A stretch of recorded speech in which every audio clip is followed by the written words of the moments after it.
Vous êtes en compagnie de Radio Taïwan International et tout de suite, Jean-Yves Heurtebise vous présente son émission Géopolitique en Asie.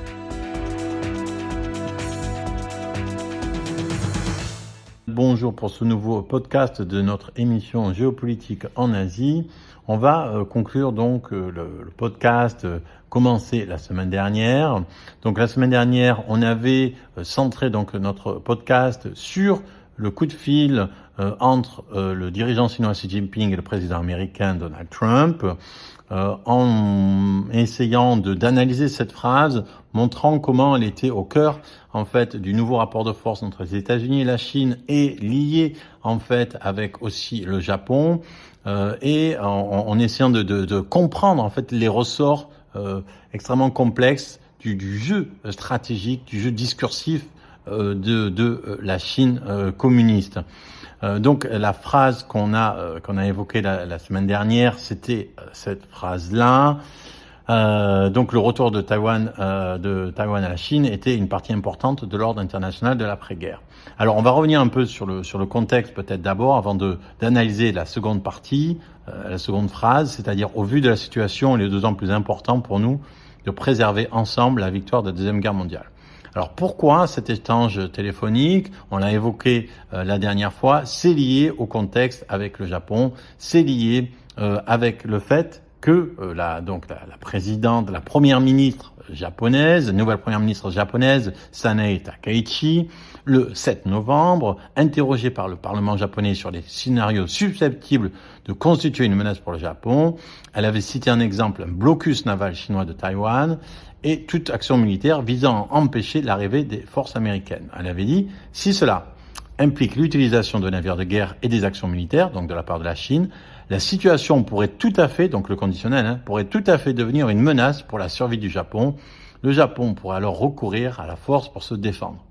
Et donc ici, c'est une hypothèse, c'est une hypothétique, et c'est ce que dit en fait donc la première ministre japonaise, Sanae Takaichi.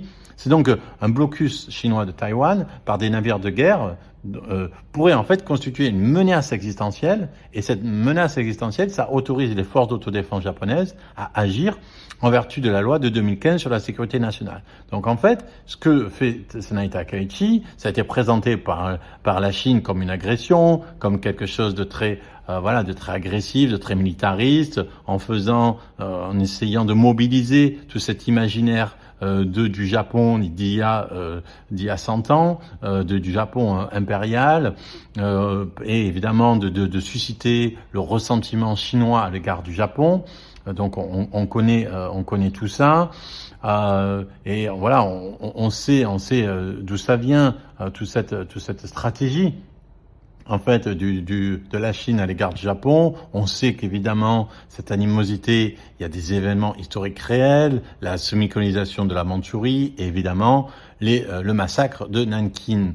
Mais rappelons que d'ailleurs que ce massacre de Nanking, qui a fait environ entre 40 et 200 000 morts, donc ce massacre de Nanking, en réalité, le Japon n'a cessé de présenter ses excuses pour tous les crimes de guerre aussi commis durant cette période, depuis 1990.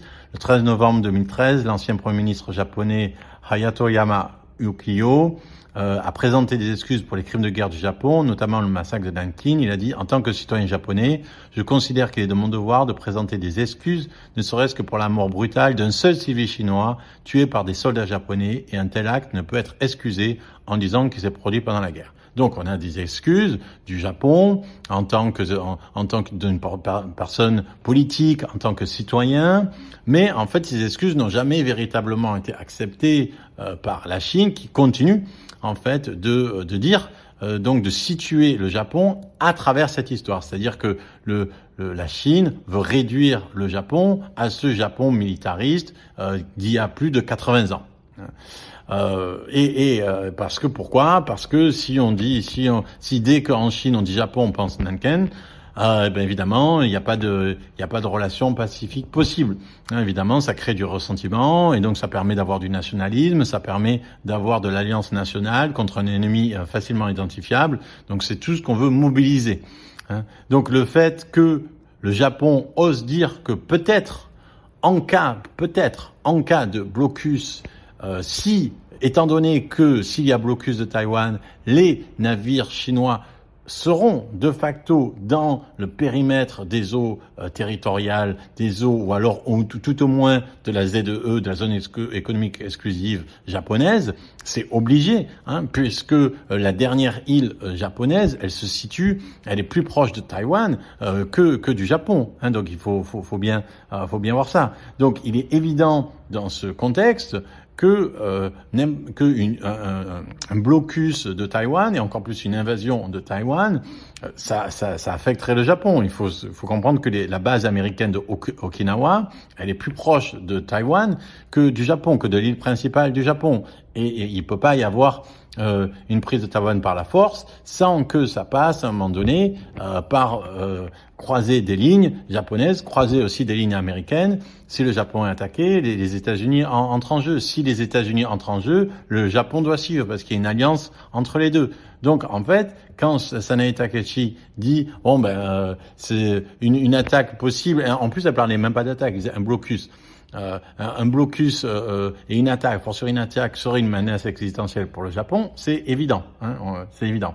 Donc encore une fois, la dernière île du Japon, elle est à 100 km de Taïwan, beaucoup plus proche que le reste de l'archipel japonais.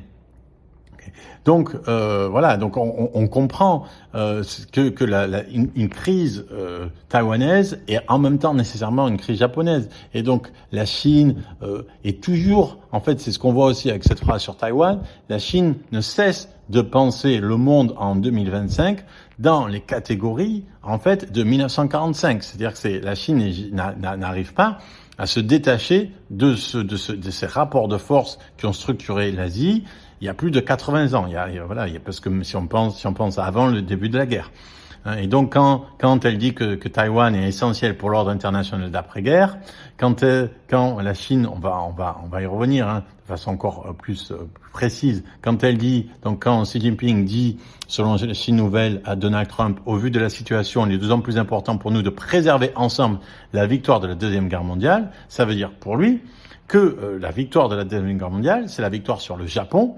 Et donc cette victoire sur le Japon demande à ce que le Japon soit une puissance subalterne, demande à ce que le Japon reste une puissance vaincue, demande à ce que le Japon ne puisse pas se militariser, demande à ce que le Japon ne puisse pas prétendre influencer le cours de ce qui est pour la Chine le destin de la Chine, à savoir sa réunion avec Taïwan.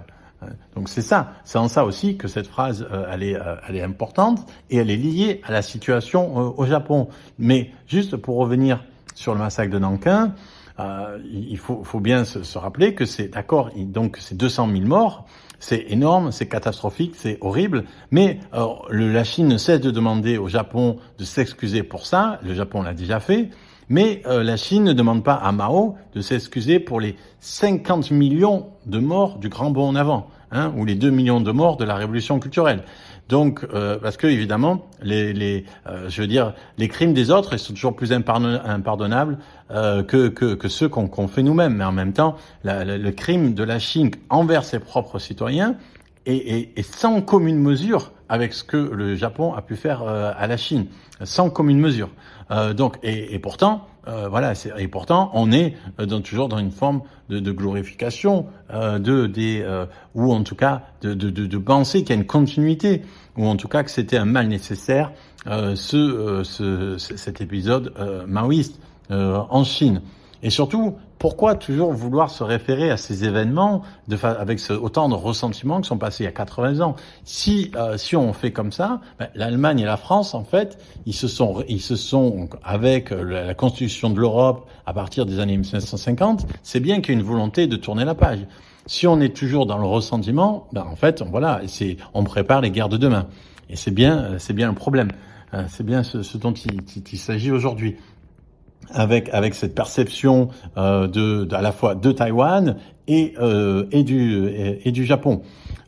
Et donc en plus on sait que la Chine a voulu porter le différend avec le Japon sur cette phrase de Sanae Takaichi à l'ONU en disant que c'est en fait une grave violation du droit international.